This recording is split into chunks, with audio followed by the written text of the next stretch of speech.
Okay, so I had a quick thought. Oh, what the heck is that on there? Oh, well, whatever. I had a quick thought, you guys. It just popped into my head, and I've thought this before, but I don't think I've ever done a video on it. Controlled obsolescence. Like back in the day, uh, they started to control, I guess, I, I watched another video about the Great Depression, or it was just talking about it brought up the topic of the Great Depression. I think it was from a video that I'll link in the description. I can't remember the name of it or the YouTuber, but I recently subscribed to him and he has a lot of information. But in any case, I was watching the video and I think he brought up the Great Depression and how controlled obsolescence started around that time because a lot of people were out of work, but the manufacturing companies, they had a lot of products to sell, but there was just no way anybody could buy them because of the buying power and of the fact that things were not breaking down fast enough for people to buy more of them. So controlled obsolescence, with the light bulbs, cars, different types of products. And then you have present day when almost everything breaks down and even, food expires before the it's even it's even ready to expire, if that makes sense. In any case, drop my keys. In any case, I'll find them. But I've said in any case too many times.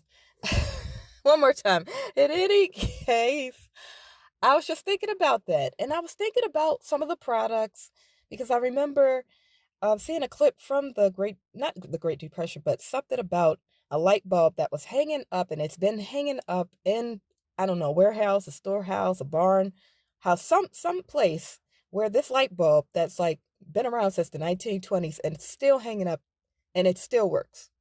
Built to last, okay? When you have a common light bulb, and we've got LEDs, we got regular, just cheap light bulbs, non LEDs, and they're built to break. They're disposable. The packaging they come in is disposable. Everything plastic, everything cardboard, everything made out of plastic. So I was thinking about that and how things were made and how we have improvements on things, but the majority of things just break down so easily. And I was thinking about tires and cars. Because if you drive, then you've got to replace the tires if something happens to them. You've got to get the tires filled up with air if they get low, um, and other such things. But I was focusing mainly on tires of cars. And I was thinking, out of everything, the majority of improvements I've seen have been technological, like the internet of things. We got the cell phones, the technology, tech has improved, assumedly, as far as I've seen. We've advanced farther in tech than we have anything else. You know, you could say the medical industry, but I'm focusing on like tech as being the most popular, innovative type of thing there is right now. So we've gone from like beepers and freaking. Actually, if you want to go further back than that, we've gone from like pay phones and dial phones and phones with buttons on them, all the way to and beepers to like freaking uh what do you call it? To phones that flip phones and phones that switch around and phones that have touch screens and the phones of the current day where you have everything on your phone. Your phone is basically like a computer in your pocket. And I was thinking about, we've had so many improvements of just phones and technology when we haven't had really much improvements on anything else, really, when it comes to your basic day to day, like your cars. Things in cars, like people have computers and the touch screen, GPS, blah, blah, blah, blah, blah. But your tires on your cars are basically pretty much the same as they have been for a long while. They may be made of something that's a little stronger, but they're still controlled obsolescence. Your tire still gets, you run over a piece of glass, you run over a nail, boom. That's another tire. That's another $100, 200 if you go to a dealership, maybe more. Um, you've got that, and then you have to, as I said, fill them with air, and the air costs money. Usually, you got to put coins in a machine. Sometimes you get free air. I know we have Royal Farms, so Royal Farms gives you free air sometimes, but majority of those places where like something was wrong with the machines, I don't know. A lot of the Royal Farms had machines that were just everyone I went to, the machine was broken. But in any case, my point is these things are made to break. So you're telling me that technology has advanced so far, but you can't make a tire that holds up for like a year? Like what I'm thinking is they should have a rubber that is if they can improve tech to what they've improved it to, they can improve the quality of tires to where you don't have like like come on. You drive out on the street and you puncture your tire, hole in your tire, you need a new tire.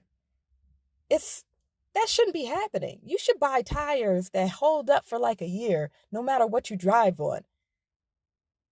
And if you're telling me that, oh no, that's impossible, it has to happen, look at technology.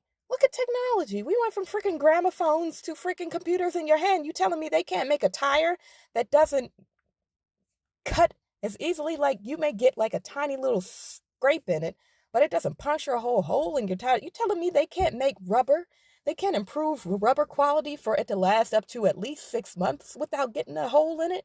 You telling me they can't improve the quality of your tire so you don't have to buy a new one every 5 seconds? You don't have to fill it up with air? Why do we even have to fill up air in the tire? The tire should be like, you know how foam is? Why can't they just make a tire that's made out of basic like foam type of thing that's durable that can last up to 6 months to a year? They can't make something like that. They can. They can make something like that. You know why they don't? I was talking about it earlier. Controlled obsolescence. Controlled obsolescence. You think they can't make a tire that doesn't get holes poked into it? They have the ability to make advancements that you're telling me they can't make a tire that doesn't hold up for 6 months to a year. Are you telling me that? We're still riding on tires with that we have to pump air into them. I know I keep repeating the same thing over and over, but can you see the idiocracy here? Can you see the insanity with this? There's no way you should be having to fill your, even if you don't drive that often, or if you don't experience, like you've never experienced getting your hole punctured. That sounds disgusting. Get your minds out of the gutter. Your tire punctured through with a nail. I know I've experienced it a couple times. My ex experienced it one time. I've had family members experience. You get a flat tire sometimes, and it sucks.